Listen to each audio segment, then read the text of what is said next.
سامعین محترم، آج کی نشست میں آپ کو کچھ روزہ سے متعلق اہم مسائل بتلانے ہیں۔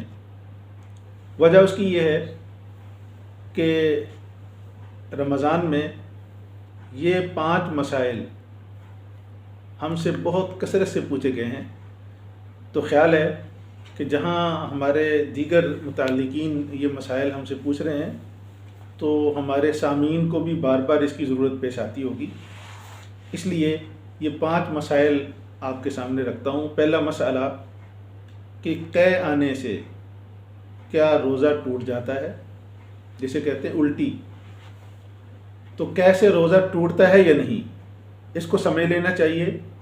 قے جتنی بھی آ جائے، منہ بھر کر آ جائے، 1 مرتبہ آئے، 2 مرتبہ آئے، 3 مرتبہ آئے، قے آنے سے روزہ نہیں ٹوٹتا۔ ہاں، اس وقت روزہ ٹوٹے گا کہ آپ کو قے آئی، منہ کے اندر آئی اور آپ اس کا کچھ حصہ واپس لے گئے۔ دوسرا مسئلہ جو بار بار پوچھا جاتا ہے کہ آنکھ میں دوا ڈالنے سے روزہ ٹوٹتا ہے یا نہیں۔ بہت سارے آنکھوں کے مریض ہوتے ہیں اور ان کو دوا ڈالنے کی ضرورت ہوتی ہے، تو یاد رکھیں آنکھ میں دوا ڈالنے سے، سرما ڈالنے سے روزہ نہیں ٹوٹتا۔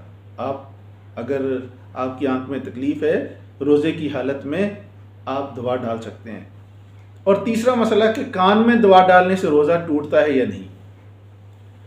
تو جدید ترین تحقیق ڈاکٹروں کی، اطباء کی، کراچی کے ماہرین نے جو رائے دی، اس کے بعد جو کراچی کے مفتیان کرام کا فتویٰ ہے وہ یہ ہے کہ کان میں دوا ڈالنے سے بھی روزہ نہیں ٹوٹتا۔ تو اس لیے روزے کی حالت میں اگر کسی کو کوئی بیماری ہے، عذر ہے، وہ کان میں دوا ڈال سکتا ہے۔ اور چوتھا مسئلہ کہ روزے کی حالت میں کسی کو خون دیا جا سکتا ہے، یا شوگر پیشنٹ ہوتے ہیں وہ خون نکال کر اپنی شوگر چیک کر سکتے ہیں۔ تو یاد رکھیں روزے کی حالت میں خون دینا، اس سے روزہ نہیں ٹوٹتا۔ آپ کسی کو خون دے بھی سکتے ہیں اور آپ سیمپل بھی دے سکتے ہیں اگر خون کا کوئی ٹیسٹ ہے، اس سے روزہ نہیں ٹوٹے گا۔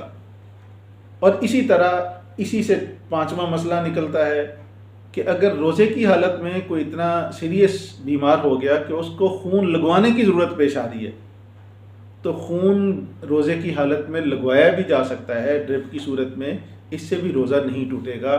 تو اس سے یہ بھی معلوم ہوا کہ روزے کی حالت میں انجیکشن بھی لگوایا جا سکتا ہے، بیمار آدمی ڈرپ بھی لگوا سکتا ہے جب خون لگوا سکتا ہے۔ ہمارے سامعین کو ان مسائل کے بارے میں انشاءاللہ تسلی تشفی ہوگی۔